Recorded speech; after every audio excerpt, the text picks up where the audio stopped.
नमस्कार मंडळी, आजच्या नवीन एका इंटरेस्टिंग व्हिडिओमध्ये सर्वांचं मनापासून स्वागत आहे। मित्रांनो, शनिवार 16 मार्च रोजी झालेल्या मंत्रिमंडळाच्या बैठकीमध्ये महत्त्वाचे शासनाचे निर्णय घेण्यात आलेले आहेत।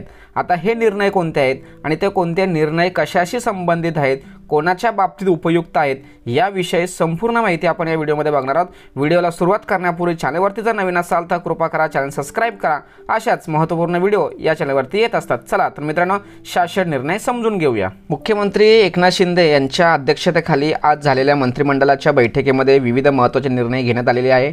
उपमुख्यमंत्री देवेंद्र फडणवीस तसेच उपमुख्यमंत्री अजित पवार हे सुद्धा या मंत्रिमंडळामध्ये उपस्थित होते, या मीटिंगसाठी उपस्थित होते आणि या मंत्रिमंडळाच्या बैठकीमध्ये काही महत्त्वाचे निर्णय घेण्यात आले। यामध्ये पहिला आणि महत्त्वाचा निर्णय असा, राज्य शिखर संस्थेच्या कलंबोलीतील इमारतीसाठी शुल्क माफ करण्यासंदर्भात निर्णय घेण्यात आलेला आहे। त्यानंतर तात्पुरत्या स्वरूपातील 64 वैद्यकीय अधिकाऱ्यांना नियमित करण्यासंदर्भात महत्त्वाचा निर्णय घेण्यात आलेला आहे।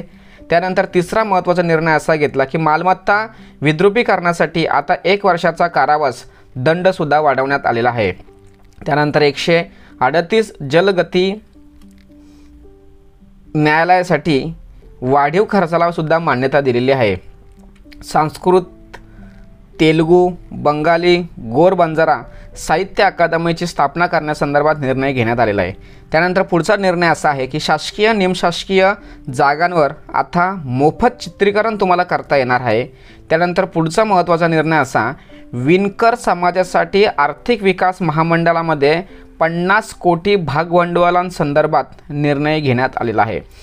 पुण्यश्लोक अहिल्याबाई देवी महाराष्ट्र शेळी व मेंढी विकास महामंडळाच्या भागभांडवलामध्ये भरीव वाढ करण्यासंदर्भात महत्त्वाचा निर्णय या बैठकीमध्ये घेण्यात आला। त्यानंतर हाताने मैला उचलण्याच्या प्रथेची उच्चाटन करणार, रोबोटिक स्वच्छता यंत्रे असलेले मॅनहोलकडून मशीन होलकडे योजना राबवण्यासंदर्भात शासनामध्ये महत्त्वाचे पाऊल उचलून महत्त्वाचा निर्णय घेण्यात आलेला आहे। त्यानंतर संगणक गुन्हे तातडीचे निकाली काढणार, तसेच सेमी ॲटोमॅटेड प्रोसेसिंग प्रकल्प राबविणार। त्यानंतर राज्य पोलीस दलात आर्टिफिशियल इंटेलिजन्सचा वापर करून महत्त्वाचा विकास राज्यासाठी घडून आणण्यासंदर्भात निर्णय घेण्यात आलेला आहे। त्यानंतर ऑटो रिक्षा टॅक्सी चालकांसाठी कल्याणकारी मंडळ 50 कोटी अनुदान देण्यासंदर्भात निर्णय घेण्यात आलेला आहे। त्यानंतर भुलेश्वरनी जागा जैन इंटरनॅशनल ऑर्गनायझेशनला जिमखान्यासाठी वाटप करण्यासंदर्भात निर्णय घेण्यात आलेला आहे। त्यानंतर संगणकीय न्याय सहाय्यक विज्ञान उत्कृष्टता केंद्र उभारणार, गुन्ह्यांची वेगाने उकल करणार या संदर्भात निर्णय घेण्यात आलेला आहे। त्यानंतर वृद्ध साहित्यिक कलाकारांना 5,000 रुपयेपर्यंत मानधन देण्यासंदर्भात निर्णय घेण्यात आलेला आहे। त्यानंतर राजपत्रित अधिकारी महासंघाच्या कल्याण केंद्रासाठी 20 कोटी अतिरिक्त निधी मंजूर करण्यासंदर्भात निर्णय घेण्यात आला आणि त्यानंतर शेवटचा निर्णय, श्रीगोंदा तालुक्यातील शेती महामंडळाची जमीन MIDCला हस्तांतरित करण्यासंदर्भात निर्णय घेण्यात आलेला आहे।